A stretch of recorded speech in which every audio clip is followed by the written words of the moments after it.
لا الہ الا اللہ لا الہ الا اللہ۔ دوسرا میرا سوال یہ ہے کہ کوئی ماں باپ کی طرف سے کسی کو حج عمرہ کروانا چاہتا ہو یا تو وہ عورت کی جگہ مرضی یا مرد کی جہاں عورت کو بھیج سکتا ہے؟ ٹھیک ہے۔ اور ایک نے فرمایا اگر کسی کے والدین نے حج نہ کیا ہو اور اولاد ان کی طرف سے کسی کو حج بدل کروانا چاہے تو کیا ایسا کر سکتے ہیں کہ جیسے والد صاحب کا حج بدل کروانے کے لیے کسی خاتون کو بھیج دیں اور یا والدہ کا حج بدل کروانے کے لیے کسی مرد کو بھیج دیا جائے، یا جنس ایک ہونی چاہیے؟ دیکھیں، جنس کی تبدیلی سے کوئی فرق نہیں پڑتا، لیکن اتنا میں ضرور آپ کو مشورہ دوں گا کہ جب آپ حج بدل کروائیں تو کسی کا شوق پورا کرنے کی نیت نہ کریں، کسی کے ظاہر سے متاثر ہو کر کہ اگر وہ رو رہا ہے کہ یار کاش مجھے حاضری ہو جائے تو آپ نے کہا چلو اس کی حاضری کی تمنا پوری ہو جائے گی، اس کو حج بدل کروا دیا جائے، بلکہ حج بدل ہوتا ہی اس وقت ہے کہ جب مرنے والے پر حج فرض ہو چکا تھا اور وہ حج نہ کر سکا اور اس نے وصیت کی ہو،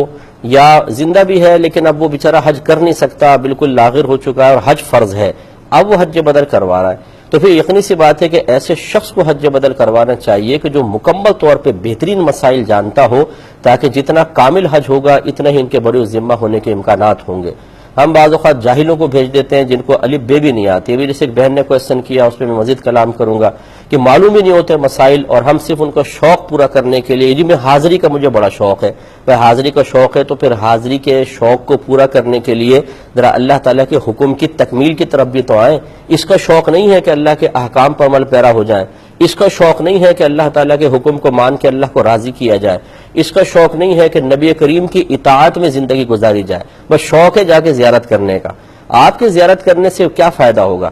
یعنی اگر کوئی شخص جاتا ہے خالی وہاں پہ پہنچ بھی جاتا ہے تو ایک قلبی تسکین کا سامان ہے، اس کے لیے حقیقتاً دیکھا جائے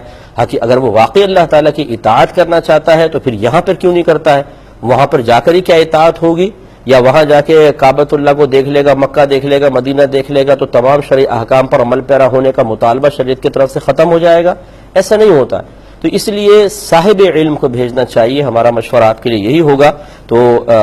بہتر ہے کہ آپ کسی صاحب علم کو بھیجیں، ورنہ اور جنس کی تبدیلی سے کوئی فرق نہیں پڑتا ہے۔